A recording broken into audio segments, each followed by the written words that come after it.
Hello students, आज का जो हमारा टॉपिक है that is nuclear mass and it's determination. अब हम जो है न्यूक्लियस मास कैलकुलेट करेंगे, किस तरह से हम जो है न्यूक्लियर मास डिटरमाइन कर सकते हैं। तो क्या टेक्निक है that is brain bridge mass spectrograph, इससे हम जो है न्यूक्लियस का मास कैलकुलेट करते हैं। तो ये टेक्निक से जो है हम क्या करेंगे बच्चे, न्यूक्लियर का मास कैलकुलेट करेंगे। तो सबसे पहले अगर मैं बेसिक टर्म्स में बोलूँ तो न्यूक्लियस का मास होता क्या है। तो न्यूक्लियस का मास बेसिकली क्या होता है, एटॉमिक मास ही होता है, ठीक है।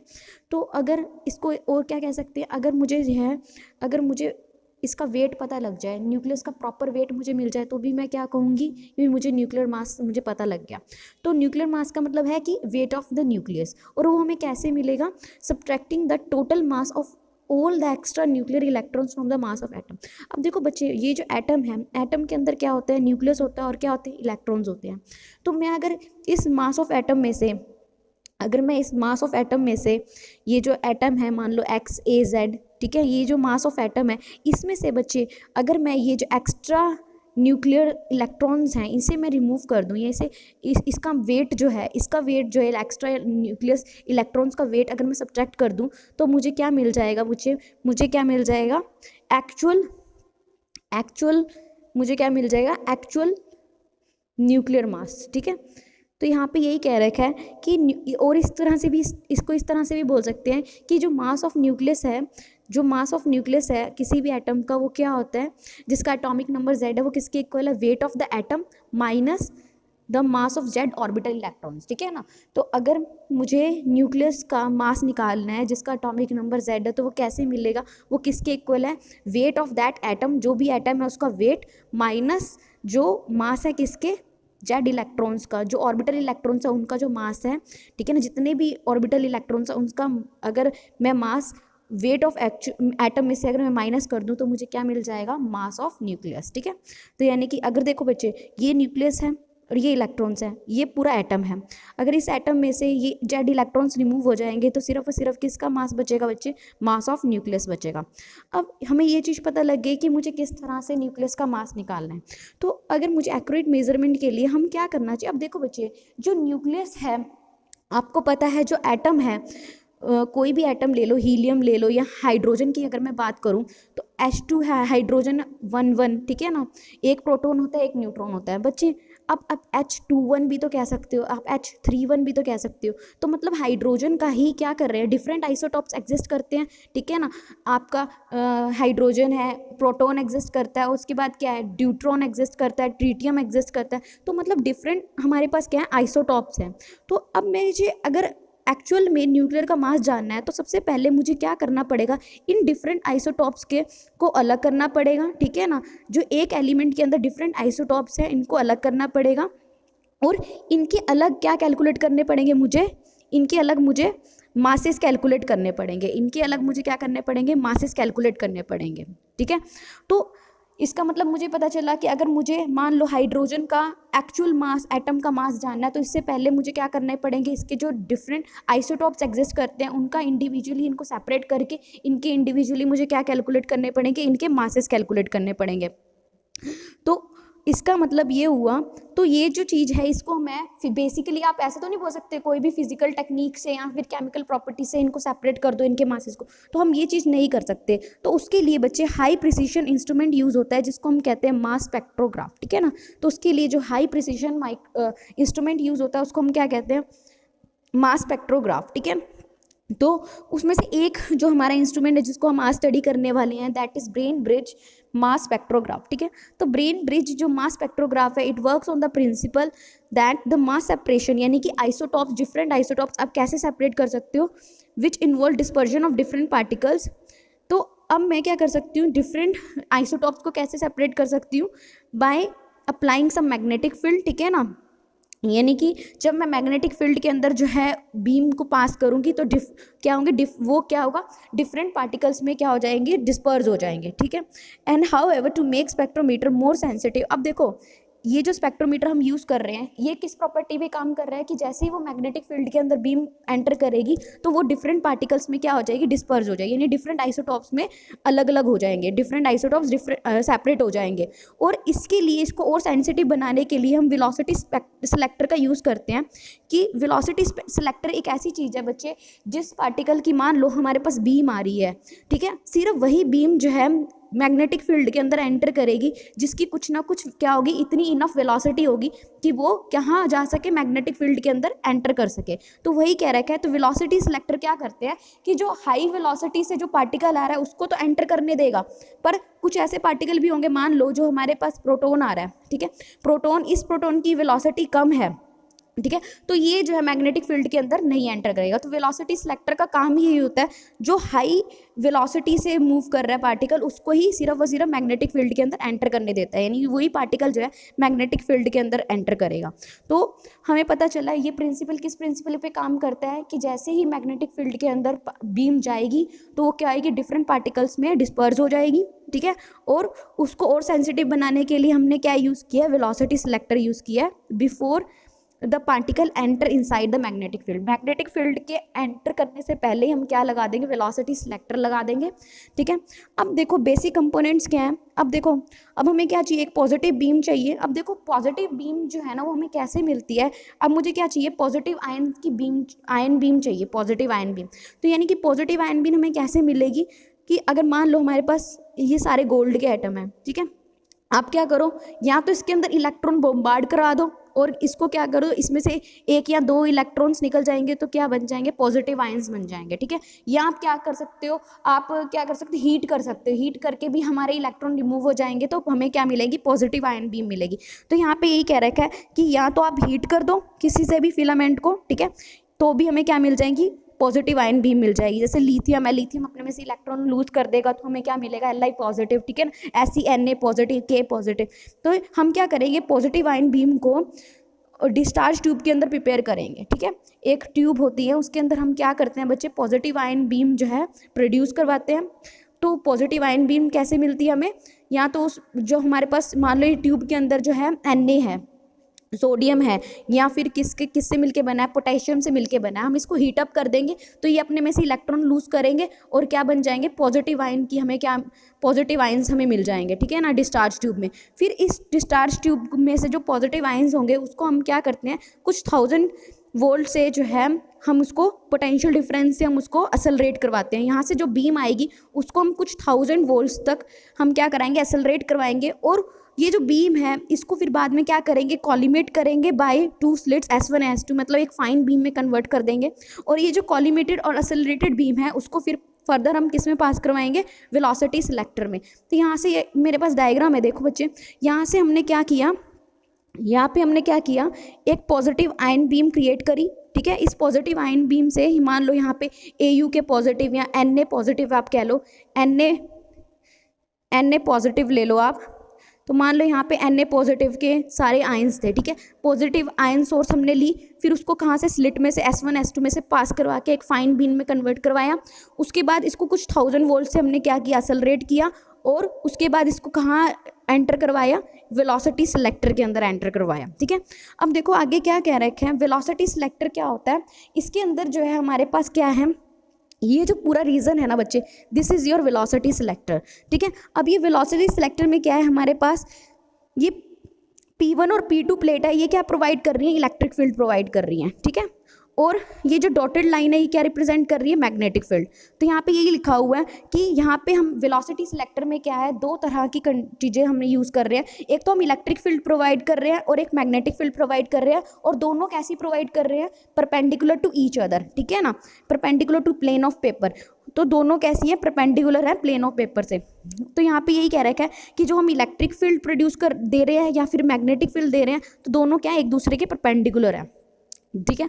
तो यहाँ से जो हमने क्या किया, इलेक्ट्रिक फील्ड वो कैसे मिल रही है हमें, is produce by maintaining the plates P1 and P2 at a suitable potential difference and magnetic field is produced by an electromagnet represented by a dotted circle।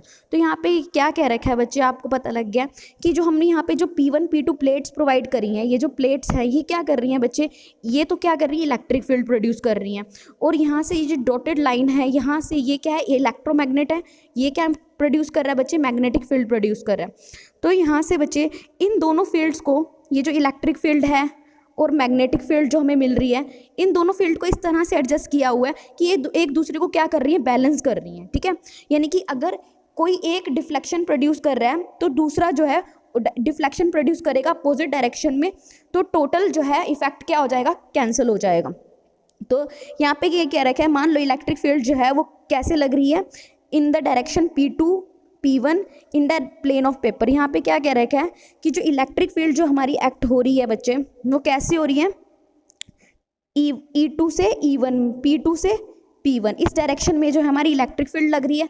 इस डायरेक्शन में जब हमारी इलेक्ट्रिक फील्ड लगेगी तो ये क्या होगी, in the plane of paper. Plane मतलब जो पेपर है उसी के प्लेन में ही, उसी की डायरेक्शन में ही हमारी क्या लग रही है, इलेक्ट्रिक फील्ड लग रही है। ऐसी ही मैग्नेटिक फील्ड कहाँ पे लग रही है, in the space between S2 and S3 in the direction perpendicular to plane of paper. अब देखो इलेक्ट्रिक फील्ड कैसी लग रही है बच्चे, हमारी इलेक्ट्रिक फील्ड लग रही है S2 और S3 के बीच में, और वो कैसे लग रही है, आउटसाइड द परपेंडिकुलर भी कह सकते हैं, perpendicular to plane of paper, ठीक है ना। जो हमारा प्लेन ऑफ पेपर है उसके परपेंडिकुलर हम क्या लगा रहे हैं, इलेक्ट्रिक मैग्नेटिक फील्ड लगा रहे हैं, और प्लेन के अंदर हम क्या लगा रहे हैं बच्चे, इलेक्ट्रिक फील्ड लगा रहे हैं। तो यहीं पे यही चीज़ लिखी हुई है, दस इलेक्ट्रिक बीम जो है deflect the beam downward and the magnetic field. तो यहाँ से अगर हम फ्लेमिंग्स लेफ्ट हैंड रूल लगाएं तो इलेक्ट्रिक फील्ड क्या कर रही है बच्चे, इलेक्ट्रिक फील्ड क्या कर रही है, डाउनवर्ड मूव करवा रही है। इलेक्ट्रिक फील्ड क्या कर रही है, बीम को डाउनवर्ड डिफ्लेक्ट कर रही है, पर जो मैग्नेटिक फील्ड है वो क्या कर रही है बच्चे, अपवर्ड डिफ्लेक्ट कर रही है बीम को। तो यहाँ से बच्चे हमारे पास आगे क्या आएगा, मान लो जो चार्ज है पॉजिटिव आयन का वो Q है, और वेलोसिटी मान लो पॉजिटिव आयन की क्या है, V है। तो उस केस में हमारे पास, अब मैंने क्या बोला, इलेक्ट्रिक फील्ड, अब देखो अगर किसी पार्टिकल है उसका वेलोसिटी v है, चार्ज Q है, ठीक है, तो उसके ऊपर जो मैग्नेटिक फील्ड और इलेक्ट्रिक फील्ड मैंने क्या बोला है बच्चे, दोनों फोर्सेस क्या है, इक्वल लग रही हैं। यानी कि जितनी इलेक्ट्रिक फील्ड लग रही है उतनी ही हमने दोनों फोर्सेस को बैलेंस किया हुआ है, तो मैग्नेटिक। अब आपको पता है कोई Q चार्ज अगर इलेक्ट्रिक फील्ड E के अंदर है तो उसके ऊपर जो हमारे पास जो फोर्स लगती है वो क्या होती है, चार्ज इंटू इलेक्ट्रिक फील्ड। तो QE इज इक्वल टू, और अगर कोई चार्ज हमारा क्या है, मैग्नेटिक फील्ड के अंदर है, तो उसके ऊपर जो मैग्नेटिक फील्ड लगती है वो क्या होती है बच्चे, BQV। तो यही होती है, आपको पता ही है कि जो हमारी इलेक्ट्रिक, अब हमने यही तो बोला है कि इलेक्ट्रिक फील्ड जो हमारी फोर्स लग रही है, ठीक है ना, फोर्स इलेक्ट्रिक फील्ड की वजह से जो फोर्स है और जो मैग्नेटिक फील्ड की वजह से जो फोर्स है, दोनों क्या कर रही है, बैलेंस कर रही हैं।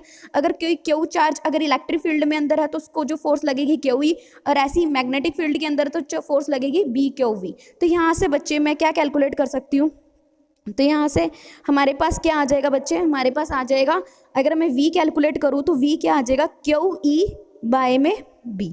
तो हमारे पास V क्या निकल के आया, QE बाय में B, और Q भी है नीचे, ठीक है ना, तो Q से Q कैंसिल हो जाएगा। तो बेसिकली हमारा V क्या निकल के आएगा, E बाय में B। तो यहाँ से हमारे पास जो V निकल के आया, V क्या है बच्चे, जो आयंस है उनकी वेलोसिटी क्या थी, V, और वो किसके इक्वल आई है, E बाय में B। तो ये जो आयंस हैं ये कोई डेविएशन सफ़र नहीं कर रहे थे, क्योंकि मैंने आपको बताया अगर मान लो इलेक्ट्रिक फील्ड ने उससे अपवर्ड डिफ्लेक्ट की, डाउनवर्ड डिफ्लेक्ट किया है, तो मैग्नेटिक फील्ड अपवर्ड डिफ्लेक्ट कर रही थी। तो बेसिकली क्या हो रहा है, दोनों क्या है, क्रिस क्रॉस है, ठीक है ना। जितनी इलेक्ट्रिक फील्ड लग रही है उतनी मैग्नेटिक फील्ड अपोजिट डायरेक्शन में लग रही है, तो क्या होंगी, कोई भी डेविएशन जो हमारी बीम आई है वो अनडिफ्लेक्टेड मूव करेगी, ठीक है, due to criss cross electric and magnetic field. तो जो भी आयंस होंगे वो सेलेक्टर में से पास हो जाएंगे बिना किसी डेविएशन के, एंड उनकी जो वेलोसिटी होगी वो क्या होगी, V वेलोसिटी होगी, जो सबकी सेम, सबकी वेलोसिटी आयंस की क्या रहेगी, V रहेगी। और तब भी V रहेगी अगर जो भी आयंस हैं बेशक उनका क्या हो, मासेस डिफरेंट हो, फिर भी उन सब की जो वेलोसिटी रहेगी वो V रहेगी। मान लो हमारे पास Li पॉजिटिव है, Li2 पॉजिटिव है, ठीक है, इन सब की जो वेलोसिटी जो रहेगी ना, मासेस चाहे डिफरेंट हो पर इन सब की वेलोसिटी हमेशा क्या रहेगी, सेम रहेगी। अब आगे देखो, यहाँ पे ये सारा वही चीज़ लिखी हुई है। अगर दो फोर्सेस बैलेंस कर रखी हैं तो वेलोसिटी हमारी ये निकल के आई। तो हमने ये बोला कि ये कोई भी आयंस जो हैं वो कोई भी डेविएशन सफ़र नहीं करेंगे, क्योंकि उनके ऊपर क्या लग रही है, crossed electric and magnetic field act कर रही है। तो यहाँ से जो बीम आएगी वो क्या होगी, अनडिफ्लेक्टेड पास करेगी, और सभी आयंस की जो वेलोसिटी होगी वो क्या रहेगी बच्चे, v ही रहेगी। अब आगे देखो क्या कह रखा है, ये जो पॉजिटिव आयन है, अब देखो अब उसने कहाँ से जाना है, अब S3 स्लिट्स में जाना है, ठीक है ना। अब ये क्या है, that is the exit of selector, ठीक है ना। S3 क्या है, ये सिलेक्टर का एग्जिट है, ठीक है ना। तो यहाँ से एंटर, ये एंट्री पॉइंट है, ये कौन सा पॉइंट है, एग्जिट पॉइंट है। जब एग्जिट पॉइंट्स में से आयंस जाएंगे तो उसको हम कहाँ पे फोल्ड करवा रहे हैं, तो उसको बच्चे हम क्या कर रहे हैं, यूनिफॉर्म मैग्नेटिक फील्ड के अंदर उसको फोल्ड करवा रहे हैं, ठीक है। जो भी आयंस होंगे वो क्या करेंगे, यूनिफॉर्म मैग्नेटिक फील्ड के अंदर एंटर करेंगे। और मान लो उनके ऊपर जो यूनिफॉर्म मैग्नेटिक फील्ड लग रही है वो क्या लग रही है, बी डैश लग रही है, और कैसी लग रही है, इनवर्ड। जो फोर्स है, क्रॉस साइन क्या देखता है कि जो फोर्स लग रही है that is inward to the plane of paper, ठीक है ना। प्लेन ऑफ पेपर के इनवर्ड लग रही है, अंदर की तरफ लग रही है। तो इस डायरेक्शन में देखो, जो भी पार्टिकल आएगा जब मैग्नेटिक फील्ड की प्रेजेंस में आएगा तो वो क्या करेगा, सर्कुलर पाथ ट्रैवल करेगा, ठीक है। तो जो पार्टिकल होगा वो कैसा पाथ ट्रैवल करेगा, सर्कुलर पाथ ट्रैवल करेगा। तो यहाँ से अगर मैं देखूँ तो ये पार्टिकल जो भी आएगा यूनिफॉर्म मैग्नेटिक फील्ड के एंटर करेगा तो कैसा पाथ ट्रैवल करेगा, ये सर्कुलर पाथ ट्रैवल। तो अलग अलग डायरेक्शन में वो कैसा पाथ ट्रैवल करेगा, सर्कुलर पाथ ट्रैवल करेगा। अब देखो बच्चे, तो यहाँ पे जो पार्टिकल सर्कुलर पाथ ट्रैवल कर रहा है, और यहाँ पे अगर मैं देखूँ तो यहाँ पे जो फोर्स है, कौन सी फोर्स, यहाँ पे जो हमारे पास जो फोर्स है कौन सी, एक तो वो जो फोर्स कौन सी एक्ट कर रही है, ड्यू टू मैग्नेटिक फील्ड, और जो हमारी सेंट्रीपिटल फोर्स है, क्योंकि पार्टिकल ने कैसा पाथ ट्रैवल किया है, सर्कुलर पाथ ट्रैवल किया है। तो ये दोनों फोर्सेस कैसी होनी चाहिए, बैलेंस करनी चाहिए। तो यहाँ से बच्चे जो पार्टिकल है उसके ऊपर जो मैग्नेटिक फील्ड की वजह से फोर्स लग रही है, मैग्नेटिक फील्ड यहाँ पे क्या बच्चे, बी डैश है। तो क्या B dash q v is equal to, तो सेंट्रीपिटल फोर्स क्या होती है, एम वी स्क्वायर बाय में आर।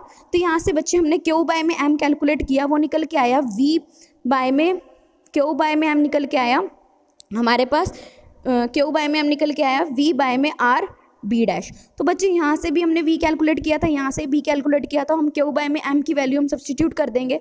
तो क्यू बाय में m की वैल्यू हमने सब्सटीट्यूट करी, यानी क्यू बाय में m की वैल्यू हमारे पास क्या निकल के, हमने v की वैल्यू सब्सटीट्यूट करी इस इक्वेशन के अंदर 1.22 के अंदर। जब v की वैल्यू सब्सटीट्यूट करोगे e बाय में b, तो हमारे पास क्या आ जाएगा, क्यू बाय में m is equal to e by में b into B dash into r, ठीक है। तो यहाँ से तुम्हें एक चीज़ पता चली कि जो चार्ज से मास का जो रेशियो है वो किसके डायरेक्टली प्रोपोर्शनल है, इलेक्ट्रिक फील्ड के, और इन्वर्सली प्रोपोर्शनल किसके है, 1 में आर के। यानी कि आर क्या था बच्चे, जो हमारा रेडियस है, ठीक है ना, जो पार्टिकल जिसका सर्कुलर पाथ उसने जो ट्रैवल किया उसका जो रेडियस है दैट इज आर, ठीक है। तो जो क्यू बाय में एम है वो इन्वर्सली प्रोपोर्शनल किसके निकल के आया हमारे पास, आर के। अब देखो बच्चे, इन सब में सर्कुलर पाथ ट्रैवल किया, और ये क्या है बच्चे, सेमी सर्कल है। ये जो सेमी सर्कल करने के मतलब ये जो सेमी सर्कुलर पाथ फॉलो करने के बाद ये सारे पार्टिकल्स जो होंगे वो बच्चे, यहाँ पे हमने फोटोग्राफिक फिल्म लगा रखी है, इसके ऊपर फॉल करेंगे, ठीक है। और ये जो सर्कुलर जो हमने फोटोग्राफी फिल्म लगा रखी है इसके ऊपर जब फॉल करेंगे तो अलग अलग पॉइंट्स पे ये क्या करेंगे, इस फोटोग्राफिक फिल्म को स्ट्राइक करेंगे, ठीक है। और अलग अलग पॉइंट पे स्ट्राइक करेंगे, और वो किसके ऊपर डिपेंड करेगा, क्यू बाय में एम के ऊपर डिपेंड करेगा, ठीक है। तो हमें क्या मिलेगा कि जिस क्यू बाय में एम की डिफरेंट वैल्यूज़ पे वो क्या होंगे, डिफरेंट पॉइंट्स पे फोटोग्राफिक फिल्म को स्ट्राइक करेंगे, और जो ट्रेसेस ऑफ लाइंस हमें मिलेंगी, तो हमें क्या मिलेंगी बच्चे, एक मास स्पेक्ट्रम मिलता है, इस तरह की हमें लाइंस मिलेंगी, ठीक है ना। इसको हम क्या कहते हैं बच्चे, मास स्पेक्ट्रम। तो हमें ये जो स्पेक्ट्रम मिलेगा, हमें क्या मिलेगा बच्चे, मास ट्रेसेस ऑफ लाइंस मिलेंगी, डिफरेंट लाइंस मिलेंगी, ठीक है। तो डिफरेंट लाइंस जो मिलेंगी ये क्या कहलाएंगी, आपकी मास स्पेक्ट्रम। अब बच्चे देखो, एक पॉइंट अच्छा इसमें क्या है, ये जो लाइंस हमें मिल रही हैं, किसी पॉइंट पे हमें जो नंबर ऑफ लाइंस जो हैं वो किसके इक्वल है, number of isotope present in the gas, ठीक है ना। जितनी लाइंस हमें मिलेंगी वो क्या बताएंगी, डिफरेंट आइसोटॉप्स जो हैं, एक डिफरेंट आइसोटॉप्स जो है वो किसी भी एलिमेंट के अंदर प्रेजेंट हैं, ठीक है। और ये जो ट्रेसेस हैं, किसी की इंटेंसिटी बहुत ज़्यादा होगी, किसी की इंटेंसिटी बहुत कम होगी, ठीक है ना। तो ये बताएंगे कि कितना अमाउंट में जो है आइसोटॉप प्रेजेंट है, ठीक है ना। तो आइसोटॉप की अबंडेंस बताएंगे, कितने अमाउंट में आइसोटॉप प्रेजेंट है। थर्ड पॉइंट क्या कहता है, थर्ड पॉइंट कहता है the position of isotope, position of traces correspond to different radii of circle will depend upon the mass of the ion and that have produced respective traces, the ratio of the semicircular path and will give the ratio of the। अब देखो क्या कह रखा है यहाँ पे बच्चे क्या कह रखा है कि ये जो ट्रेसेस हमें मिले हैं, ठीक है, ये जो भी ट्रेसेस आएंगे हमारे पास डिफरेंट रेडियाई के लिए वो किसके ऊपर डिपेंड करेंगे। देखो क्यू बाय में एम हमने कैलकुलेट किया था, क्यू बाय में एम जो हमारे पास क्या निकल के आया था, ई बी डैश आर, ठीक है ना। बेसिकली क्यू बाय में एम किसके प्रोपोर्शनल था, इन्वर्सली प्रोपोर्शनल आर के। तो यहाँ पे ये कह रखा है कि जो हमारे पास जो पोजीशन होगी ट्रेसेस की वो किसके ऊपर डिपेंड करेगी, मास के ऊपर डिपेंड करेगी आयंस के जो कि ट्रेस प्रोड्यूस कर रहे हैं।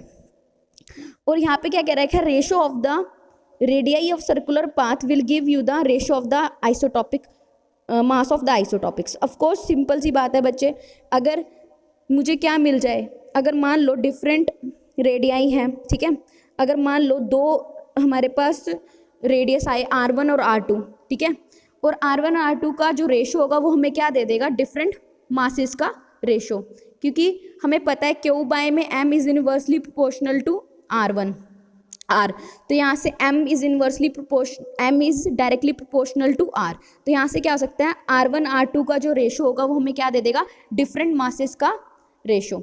तो ये M1 है, ये M2 है, ठीक है। तो यही कह रखा है लास्ट पॉइंट, थर्ड पॉइंट में। फोर्थ पॉइंट में क्या कह रखा है, mass scale is linear. Of course मैंने अभी आपको बता दिया कि क्यू बाय में M is proportional to, inversely proportional to R, तो हम ये भी कह सकते हैं M is directly proportional to R। तो हमारे पास यही बोला हुआ है कि जो मास स्केल है वो कैसा है बच्चे, प्रोपोर्शनल है R के, ठीक है ना। मास स्केल कैसा है, लीनियर है। जैसे जैसे आप मास इंक्रीज करते जाओगे वैसे वैसे जो रेडियस भी क्या होता जाएगा, इंक्रीज होता जाएगा, ठीक है। इसका मतलब यहाँ से अगर मैं देखूँ तो जिनका रेडियस ज़्यादा होगा ना, ठीक है, उसका आइसोटॉप का मास भी क्या होगा, ज़्यादा होगा। अब इसका रेडियस इससे ज़्यादा है, इसका रेडियस इससे भी ज़्यादा है, ये R3, तो यहाँ पे इसका जो मास होगा वो भी क्या होगा, बहुत ज़्यादा होगा, जो भी हमारा एलिमेंट है उसका, ठीक है। अब बच्चे हमें क्या कैलकुलेट करना था, मास कैलकुलेट करना था। तो अभी तक हमने क्या मिली, हमें ट्रेसेस ऑफ लाइंस मिली, ठीक है, अलग अलग इंटेंसिटी की मिली। और हमें क्या मिला कि ये जो पोजीशन है लाइंस की, by finding the position of lines on the photographic plates the value of R can be found, ठीक है। तो हमारे पास जो लाइंस आई हैं इनकी पोजीशन हमें मिल जाएगी, ठीक है। हम पोजीशन डिटरमाइन कर लेंगे, अगर हम पोजीशन फाइंड आउट कर लेंगे तो हमें R की वैल्यू हमें मिल जाएगी। तो अगर R की वैल्यू मिल गई तो हमें पता है क्यू बाय में M जो है वो क्या इन्वर्सली प्रोपोर्शनल था हमारे पास R की वैल्यू पे, क्योंकि देखो इलेक्ट्रिक फील्ड ये सब तो हमें नोन ही है। तो यहाँ से बच्चे चार्ज हमें पता है, चार्ज हमारा नोन है, मास ऑफ पॉजिटिव आयन हम फाइंड आउट कर सकते हैं, क्योंकि हमें अगर R मिल जाएगा तो हम चार्ज हमें पता है तो हम M के भी कैलकुलेट कर सकते हैं। तो यहाँ पे ये भी लिखा हुआ है, by comparing the positions of lines by particle of unknown mass the position of trace produce by a known mass and the unknown mass of ion is determined. Of course सीधी सी बात है, अगर मान लो हमें एक का R पता है, एक का हमें R, हमने क्या किया, एक अननोन मास है, ये अननोन मास है, ठीक है, अननोन मास का मुझे R पता है, ठीक है, और उसको मैं किससे कंपेयर कर दूं, जो नॉन मास है उससे, ठीक है। और तो मुझे क्या होगा, हमें मान लो with the position of the trace produce by, देखो बच्चे क्या कह रहा है, क्या सिंपल सी बात है कि अगर मुझे यहाँ पे M है, M1 R1 M2 R2 ले लो, ठीक है। तो यहाँ से M1 अगर मान लो हमारा नॉन है, M1 हमारा मान लो नॉन है, नॉन मास है, ठीक है। तो आपने क्या किया, R1 ट्रेस से कैलकुलेट कर लिया, आपने R2 भी ट्रेस से कैलकुलेट कर लिया। पोजीशन जो है वो फोटोग्राफिक ट्रेस जो हमारे पास आया था उससे आपने R1 R2 हमने कैलकुलेट कर लिए। M2 हमें पता है, M2 नॉन है, तो हम क्या कर सकते हैं, M1 कैलकुलेट कर सकते हैं क्या नहीं, क्योंकि तीन चीज़ें हमें पता है और चौथी चीज़ तो हम निकाल ही सकते हैं। तो यहाँ पे यही कह रखा है। और लास्ट में ये चीज़ बोली हुई है कि जो सेंसिटिविटी है वेन ब्रिज स्पेक्ट्रोग्राफ की वो डिपेंड करती है एरिया और strength of deflecting magnetic field के ऊपर। और यहाँ पे इस method is accurate as mass scale is linear. तो यहाँ पे ये कह रखा है ये मेथड बहुत एक्यूरेट है क्योंकि जो हमारा मास स्केल आया है वो कैसा आया है, लीनियर आया है, ठीक है। तो अभी के लिए ये वाला हमने डिस्कस किया। अभी हम नेक्स्ट में करेंगे discuss brain bridge and Jordan double focusing mass spectrograph. तो ये पहला तरीका था जिससे हम मास डिटरमाइन कर सकते थे। तो वो वाली वीडियो भी देखनी है अभी नेक्स्ट, ठीक है। अभी के लिए थैंक यू।